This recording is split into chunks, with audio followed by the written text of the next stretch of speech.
that position is vacant. Around the speaker's visit, I'm not aware that there were communications ongoing with the PRC, but it's something that I can take that question and get back to you on that. Carla. Thanks. Back to the attacks on U.S. forces Sure. in Iraq and Syria. I have 3 questions. Okay. First, will the Pentagon acknowledge that deterrence is not working with Iran? Second, why is the U.S. not hitting targets in Iraq when it has been proven that there are weapons facilities and weapons being used against U.S. forces in Iraq? And then third, does this building feel an obligation to strike any and all Iranian weapons and Iranian-backed weapons storage facilities to protect its forces in Iraq and Syria? So many questions.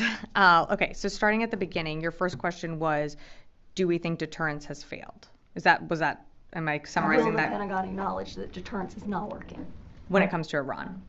So again, Carla, this war we want to see contained to Israel and within Gaza.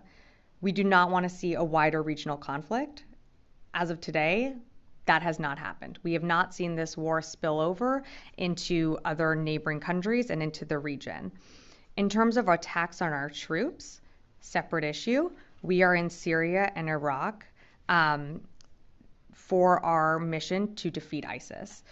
We have seen Iran and Iran proxy groups continue to attack U.S. forces because we know Iran doesn't want us there. We know Iran does not want to see U.S. forces on the ground and in the region, frankly. And so we saw this back in March. We've seen this before where they attack our forces. On the issue of deterrence, just taking a step back, is deterrence working? We feel that it is. We have not seen this war spread into a wider regional conflict. We have responded with we conducted 3 different strikes. We responded most recently this weekend. And again, we will always reserve the right to respond at a time and place of our choosing in the future. So that I understand.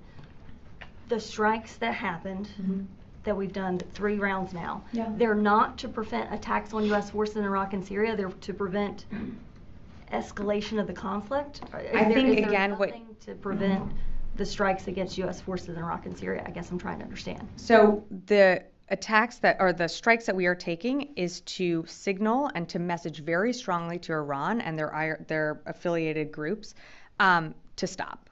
That is the purpose of those strikes.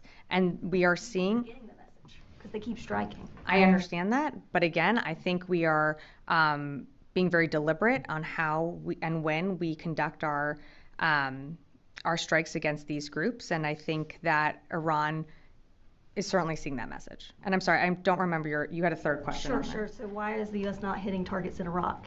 And does this building feel an obligation to strike weapons facilities if they know that they're there to prevent attacks on U.S. service members in Syria and Iraq? So in terms of why we aren't hitting where we're hitting places where we feel we can make the most impact. And just this weekend, you saw us hit a training facility and a safe house that also operates as a headquarters node.